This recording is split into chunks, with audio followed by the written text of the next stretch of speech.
According to Violence Free Minnesota, there were 24 confirmed victims in Minnesota in 2021. 21 of them were reportedly killed by a current or former partner, and 3 were bystanders killed in incidents involving domestic violence. In line with data from Violence Free Minnesota, the number of people killed in the last 10 years as a result of domestic assault varied from a peak of 37 in 2013 to a low of 14 in 2018. Between 2013 and 2022, there were 26 of these casualties year on average. Latifa Brown died at the hands of a man she loved, much as in a lot of other tragic situations of domestic violence. Let's explore the tragic story and the incident that resulted in Brown dying at the mercy of her boyfriend. Before we begin this video, we would like to express our deepest sympathies to the family and friends who were severely affected by this horrible crime. We would also like to send condolences to Latifa's family and friend.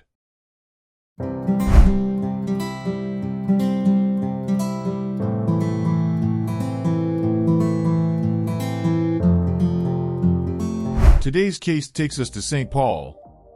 St. Paul is the capital city of Minnesota, located in the southeastern part of the state along the Mississippi River. It is one of the Twin Cities, along with Minneapolis. The city has a population of around 300 to 10,000 residents. One of the oldest cities in Minnesota, St. Paul has several historic neighborhoods and landmarks, such as the Summit Avenue neighborhood, the James J. Hill House, and the Cathedral of St. Paul. Like the adjacent city of Minneapolis, St. Paul is known for its cold, snowy winters and humid summers. Born on September 13, 1990, Latifa Tasha Minor Brown. Tifa's mouth ran like a Mississippi River, as her sister used to say. She was a firecracker.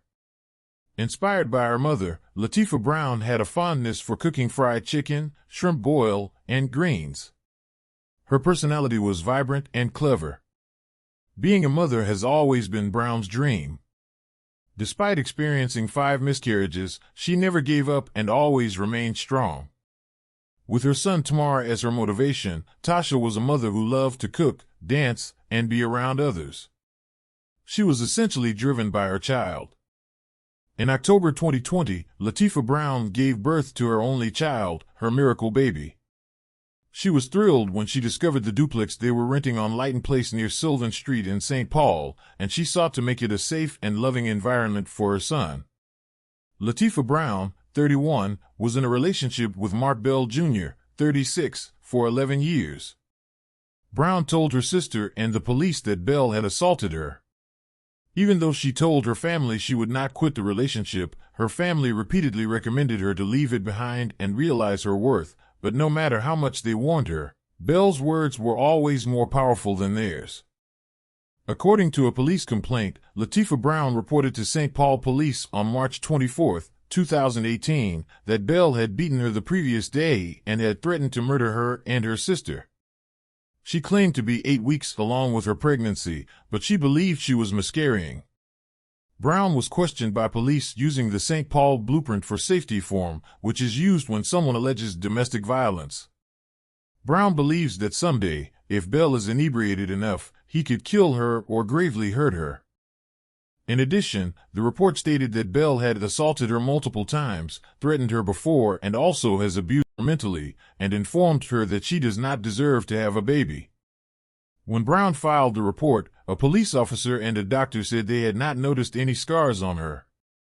Bell was not charged by the office of the Ramsey County Attorney. The St. Paul City Attorney's Office stated that after reviewing the case, they decided there wasn't enough evidence to bring misdemeanor charges.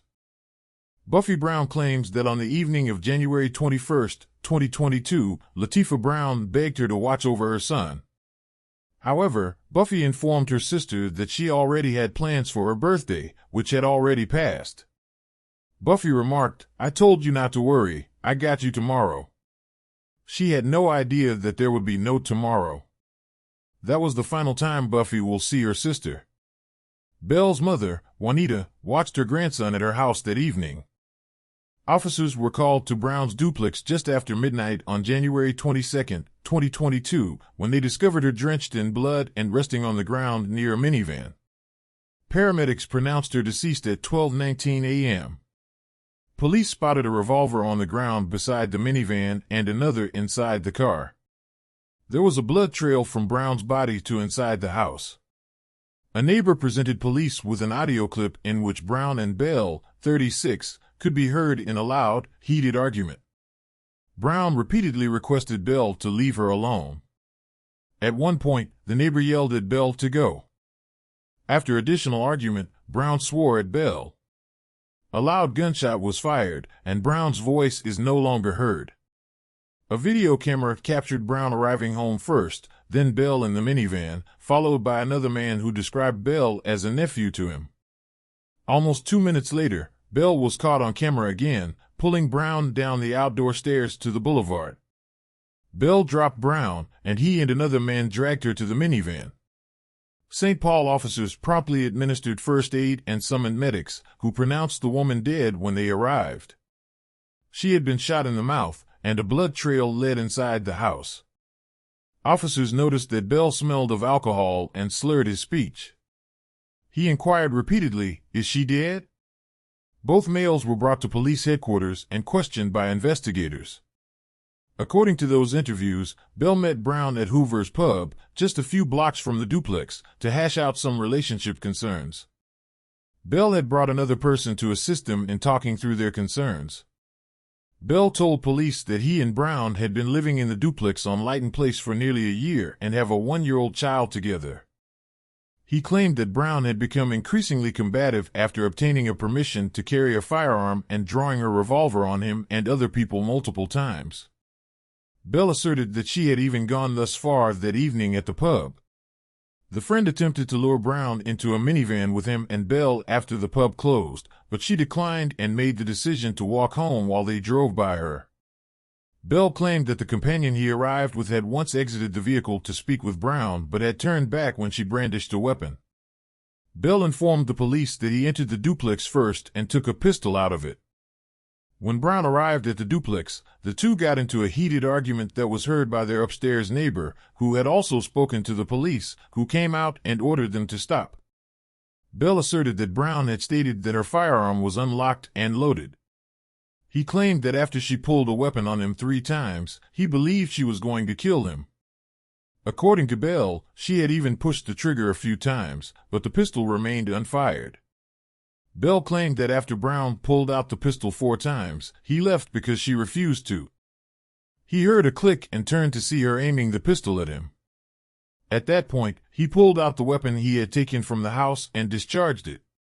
He told the police he thought he was aiming away from her, but she fell, so he had to carry her outside to the hospital. One firearm was discovered inside the minivan that was parked outside, and the other was discovered on the ground close to it.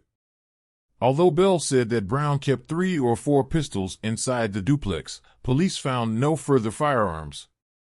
Subsequently, the authorities declared that Bell had been taken into custody and lodged at the Ramsey County Jail upon suspicion of homicide.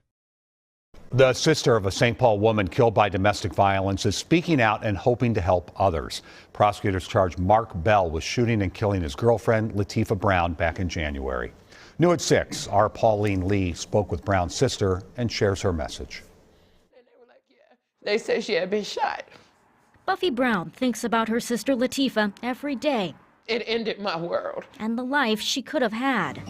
A young woman who wanted to become a nurse and raise a family. Have that life of getting married and having, the happiness. Brown says her sister was trying to find that happiness with Mark Bell. I knew something was wrong. She says the two dated for about 11 years, but the physical and mental abuse only got worse. The moment he put his hands on her for the first time with a belt, I knew right then. Brown says her home was a haven for her sister to get away when things got really bad. Like always, she only stayed a day, 2 days, and then she left. And she'd tell us too, oh, he bought me flowers, or, he said he was sorry. Brown says no matter what she'd try to say, Latifa always went back. Well, I think Latifa was like one of those women out there, who believe that, you can change them. But things never changed until the police told her it was too late. And I said, no, you lying. And I spoke to her.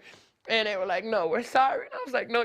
Now she's speaking out to share her sister's story in hopes of helping others. Your life matters to people who love you for those you love, because you deserve so much more than that. You're worthy of greatness. Latifa's life, she was worthy of greatness. Pauline Lee, WCCO4 News. Brown family is raising money through a GoFundMe to fight for custody of Latifa's 1-year-old son. The boy is currently staying with Bell's family. Bell's sentence was a reduction in length from state sentencing guidelines in accordance with his plea agreement. Most Minnesota offenders serve 2/3 of their sentences in jail and the rest on supervised release, which means Bell may serve 13 years. Assistant Ramsey County Attorney Ambrosia Mosby Velasco stated that they did not take the plea deal lightly but had to consider several factors, including the fact that prosecutors did not have legal evidence of premeditation. Bell was pleading guilty to the top count of intentional murder. A witness saw Brown point a gun at Bell. Bell's DNA was only on the gun's muzzle and not the hand grip, and Bell remained on the scene and cooperated with the investigation. We wish Brown's family and friends eternal comfort from the memories they shared with her, and may her soul rest in peace. If you would like to stay updated with this type of content, please don't forget to like and subscribe. See you on the following video.